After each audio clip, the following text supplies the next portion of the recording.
საბჭოთა კავშირი და დღევანდელი რუსეთი ამტკიცებს იმას, რომ მეორე მსოფლიო ომის დროს, რომ არა საბჭოთა კავშირი ომი წაგებული იქნებოდა. მოკავშირეებს არაფერი გაუკეთებიათ და პირიქით ზოგჯერ ხელს უშლიდნენ კიდევაც.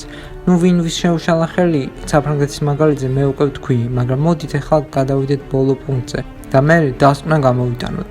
ლენდ-ლიზი. წარმოვიდგინოთ საბჭოთა კავშირი, ჯარი, სადაც არ ყავდათ, გერმანელები ძრიu შეაჩერეს მოსკოვთან და ის რესურსებიც თითქმის აღარ დარჩათ. სასწრაფოდ არის საჭირო კონტრშეტევა, რომ გერმანელებმა დაიხიონ და ახალი ოპერაციის დაგეგმვაა საჭირო. ეხლა ყველანაირი ირონიის გარეშე ვამბობ, რომ ბაგრატიონის გეგმა არის გენიალური სპეცოპერაცია, რომელიც არის სავსე ლეგენდარული ბრძოლებით, გმირებით და სამაგალითო ისტორიებით. მაგრამ ამ ხელა ოპერაციისთვის იყო საჭირო ისეთი რესურსები, რომელიც საბჭოთა კავშირს უკვე აღარ ჰქონდა. წითელ არმიას დახმარება ამერიკამ შესთავაზა თავისი ლენდ-ლიზით. ლენდ-ლიზის მიხედვით ამერიკა გადასცემდა საბჭოთა კავშირს ტანკებს, საკვებს, თვითმფრინავებს და ჯამში მაგ დროისთვის 11 მილიარდი დოლარის ოდენობის დახმარებას. კიდევ არ დაგვაუწყდეს, რომ საბჭოთა კავშირს მეზობლად ყავდა იაპონია, რომელიც იყო ჰიტლერის მხარეს. წითელ არმიას ეშინოდა, რომ იაპონია შეუტევდა საბჭოთა კავშირს, ამიტომაც ჯარის დიდი ნაწილი იყო აზიაში.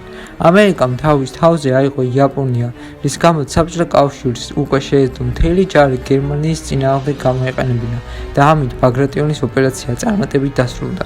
მე არ მინდა შეურაცხყოფა მივაყენო მეორე მსოფლიო ომის გმირებს, ამ ხალხმა მართლაც თავიანთი სიცოცხლის ფასადს გადაარჩინეს მთელი მომავალი თაობა და სამწუხაროა, რომ მადლობის გარდა მეც ვერანაირად ვერ ვცემ ამ გმირებს პატივს, მაგრამ ისტორია იმისთვის არსებობს, რომ წარსული შეცდომები გავიაზროთ და მომავალში აღარ დაუშვათ. თუ ჩვენ შევწყვიტავთ ისტორიის დამახინჯებას, შევხედავთ წარეთ წარსულს და გავაანალიზებთ წარეთ წარსულის შეცდომებს, ჩვენ შევძლებთ თავიდან ავირიდოთ კიდევ ერთი მსოფლიო ომი.